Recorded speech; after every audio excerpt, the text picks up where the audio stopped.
turning it on to the 3:30 p.m. Eastern Time traditional SEC on CBS Game of the Week spot. Number 9, Alabama, going to take on number 11, Ole Miss. The Crimson Tide are 12-point favorites on the road, over under of 64.5. We've been talking about goat fuel. We've been talking about Alabama in true road environments. We've broken down this game deeply here this week. Anybody going to throw a lock on the board for it? Yes. Let's go. Another under. I think that I talked about it when we talked about the preview for this game. Alabama did not run the ball against LSU last week, despite LSU's defensive weakness being the run. Playing an Ole Miss team this weekend, which last season, if you go back, Alabama ran the ball 50 times in the game against Ole Miss. It won by 21. It was the most it ran the ball in any game all season long. I think Nick, coming off the loss, is going to remind his offensive coordinator that running the ball against this team is pretty effective, and we will see more of a reliance on that to give Bryce Young some help in the passing game, which they really don't have much of. And we know Ole Miss likes to run the ball, so kind of a similar situation to LSU Arkansas. I think the clock's going to be moving a lot, fewer possessions, and I also think that, if Alabama gets up big in this game like it did last year, it might just suck the air out of it. So give me the under 64.5. Is it modern gun season in Mississippi too? I don't know. But I'm a lockstep with Tom Fornelli on the under. All right. And I also have a play in the game itself because I predicted the demise of the Alabama dynasty, which I think has been taken out of a little bit out. Like, I don't think they're going to be 500 next year. I don't think this team is going to fall apart. But I think what's going to happen is Bama is going to go back to being Bama that we've seen. I think they're going to take Ole Miss to the woodshed. I think they absolutely demolish them, like Tom is saying about. So I'm going to go ahead and lay the 11.5 too. We talked about it the other day when we did the game preview. Ole Miss, I think, is a little bit fraudulent where they are. And there is no doubt people are going to come at me when Bama wins big and say, "Oh, I thought you said the dynasty was over." And so I don't think the dynasty falls like you're hedging, yeah. No, it's not because of that. I think the description of what I described is they might be a 2-loss team next year as well, but that's not Bama's standard. So I think you're going to see a lot of that. So give me Alabama, lay the 11.5. Really big game in the American Athletic Conference. Some action here in the 3:30 p.m. Eastern Time slate. Tulane back in action after a week off. Number 17 in the CFP rankings. UCF coming to town. UCF already has one conference loss. Tulane undefeated in conference play. The Green Wave favored by 1.5, over under of 54.5. Anybody got a lock for the Group of 5 game of the week? I mean, I think it's entirely is Plumlee playing. Is that based on how you think the game is going to go? Because I think Mikey Keene has at least proven himself to be productive. I think there is not a 5 or 6 point drop off, but I think Plumlee's worth like 2 to 3 to this offense. Throwing the ball? No, but I think that the gap between like his legs and Keene's arm is pretty significant. Okay. So no. Give me the under 54.5. Travis Williams, the defensive coordinator for UCF. I think he's a name to keep an eye on. I think their defense has been balling probably and not getting enough attention, more so than the offense. I kind of want to take UCF. I think they're the better team. I think they've been more tested. They had Arkansas at a 1-possession game.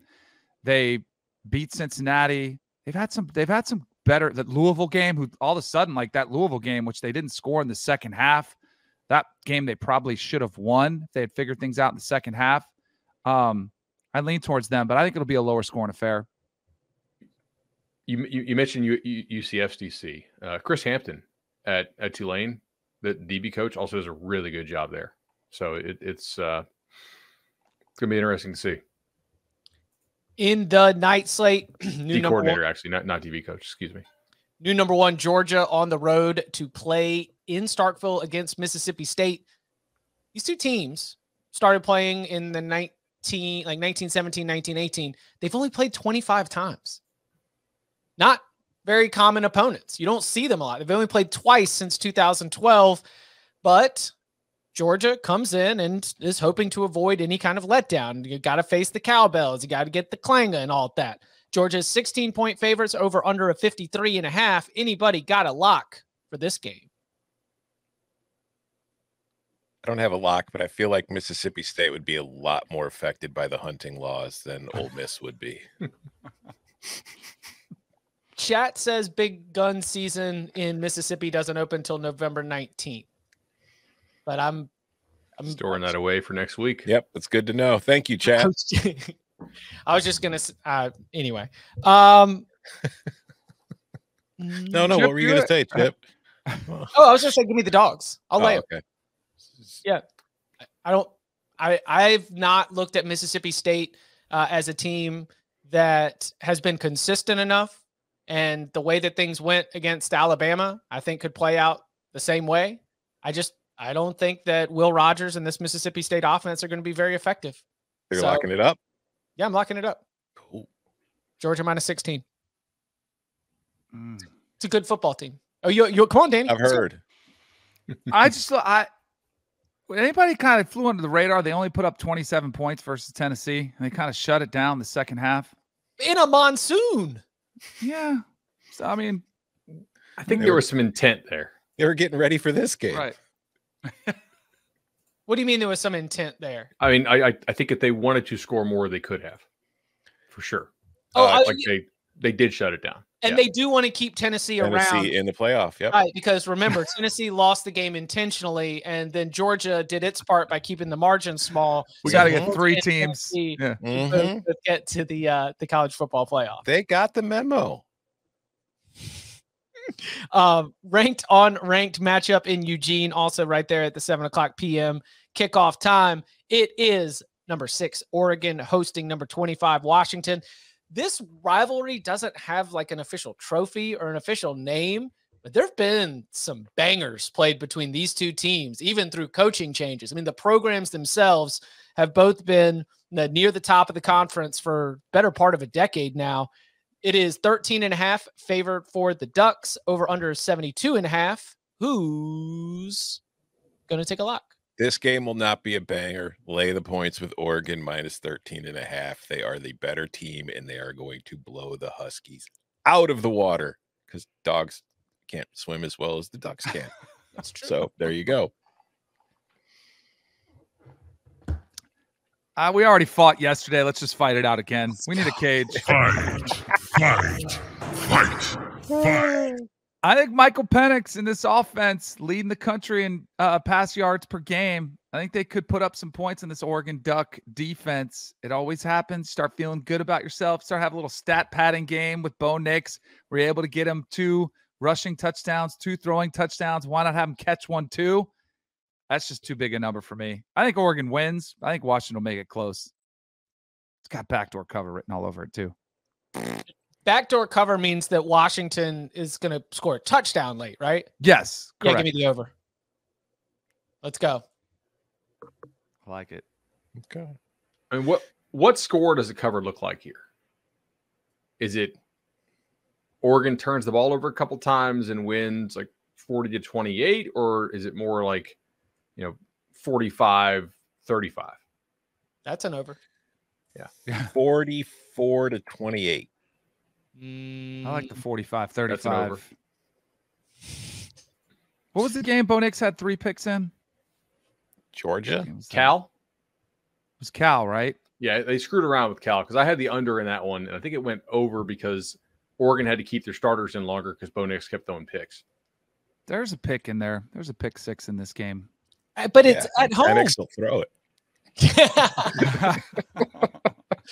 Yeah, he had 2 interceptions against Cal, but he also came back with like 5 total scores, 3 passing and 2 rushing. And hey, he could still do that again.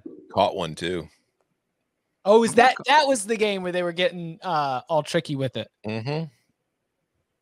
Jeez, this Ducks team, so much fun. I was talking to like Bo Nix is going to be the new Taysom Hill when Sean Payton ends up coaching the Cowboys or wherever Come next year. on. Bo Come Nix is on. gonna, Now we're going there. he's We're going to be his say, Taysom Hill. oh my goodness. Taysom Hill I don't think he's that athletic. No, he's not anywhere close. Taysom Hill ran like a 4.4 coming out of BYU at 27 years old, however old he was. Yeah, but Bo Nix gets that like he's athletic for a white guy type thing. Exactly. And Taysom Hill is athletic. Yes. Yeah. Totally agree. For a BYU quarterback. Also, Taysom Hill is jacked. Like, have you ever seen Taysom Hill in person? Yes. Like one of these NFL Yeah. Like, he is, yeah. Yeah, I remember Taysom Hill hurdling Texas defenders while he was still at BYU. Yeah, Texas. Yeah, I was gonna say Texas defense saw Taysom Hill in person. He went that way. All right, at 7:30 p.m. Eastern time, we've got number 4 TCU on the road in Austin against number 18 Texas. That line's still sitting right at 7, over under of 65. Anybody got to play in the Big 12 game of the week? I need 7.5 to bet it. You need 7.5 to bet TCU. I'm betting if it gets to 7.5, I'm betting TCU. Yeah, because I really don't trust Texas to win by multiple scores. But I by my numbers, 7.5 is a bet, and it's like, medium small edge. 7 is just I'm going to pass. I ain't scared. Actually, you know what, bud? FanDuel, TCU plus 7.5. Is it juiced or something like crazy? Or we're going to get a bunch of comments on this? It's minus 115. All right, let's let the chat decide. Can I take a minus 115 here? Here? Well, hell yes, we can. We've taken 1,000 of them. All right, fair enough. Let's take a minus. Yeah, let's take the 7.5 TCU here. Tommy, you want it too? Hell yeah, lock it up. I'll go ahead and gift you guys a win and take the other side. What? Fight. Yeah. Fight. Fight. Daniel. Who's the best player on the field? Bijan. Yep. I think you're going to see Bijan go off in this game against this TCU defense. I've seen TCU flirting with disaster one too many times. I know I've had a principle that I'm kind of getting away from. If it's a touchdown or over, that I will not take a favorite in a Big 12 matchup because they're all so evenly matched. But if it's on the touchdown line, I'll go ahead and risk it. I think the Longhorns come up big at home. So Danny gets a 7 and Tom and Bud get a 7.5 for the competition purposes. Yep. Any more elaboration on the TCU side of this? I think that Texas' safeties are very vulnerable to the big play. And I do think that TCU will be able to hit some on them. Johnston apparently is expected to play based on like the latest things I was reading. So that's obviously very nice. I would prefer him to play. TCU is just going to have to deny the explosive play here and see if Texas can march on them. Texas is very explosive, and at times they seem like they can't get out of their own way. Will they be disciplined and just run the ball with Bijan? I guess we'll see. I feel okay with 7.5 here. So I'm gonna just come in late. Trent in the chat has an amazing play that I'm going to share with all of the audience. The many people who listen to this later, but he said Texas first half, second half TCU, which leads me to something our friend Jacob Fettner has been saying for weeks, which is that TCU second half plays are just like pass go undefeated, right? Yeah, pass go collect $200. Combine that with Texas deep into the game and the way that these Longhorns teams perform in the second half. What's my TCU second half line? Is it even available right now? I could. Yeah, a couple books will have it. I don't think they posted this early, but like a couple books will have second half stuff pregame, or at least you can bet like quarter. So you could bet third quarter, fourth quarter stuff if you wanted to. They're not going to take very much on it though, by the way. Like you might be able to get down like $50. How much of that is actually like, is there signal to that noise though? Because how many of these second half plays with TCU has a quarterback for the opposing team been knocked out? Several. TCU plus 3.5 second half. Is that fair? Can I throw it down? Yeah. Brian Carroll put it up in the chat. Can we take second half play? Why not? I say yes.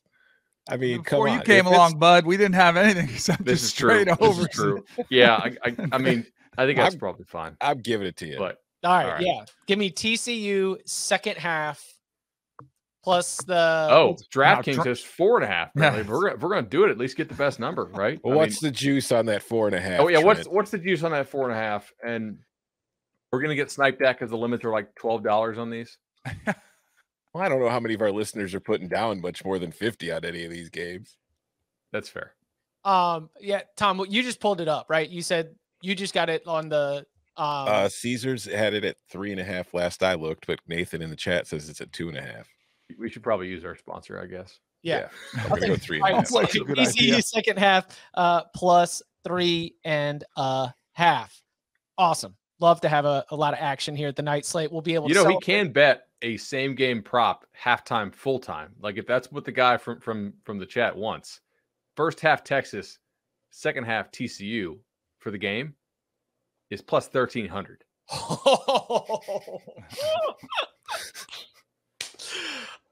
Listen, that would be an amazing ride. If anybody wants to do it, then tell us about it. Come By the tell way, us about it on Saturday night. Update from the chat is that 4.5 line is for the first half on DraftKings, not the second. Oh half. yeah. Okay.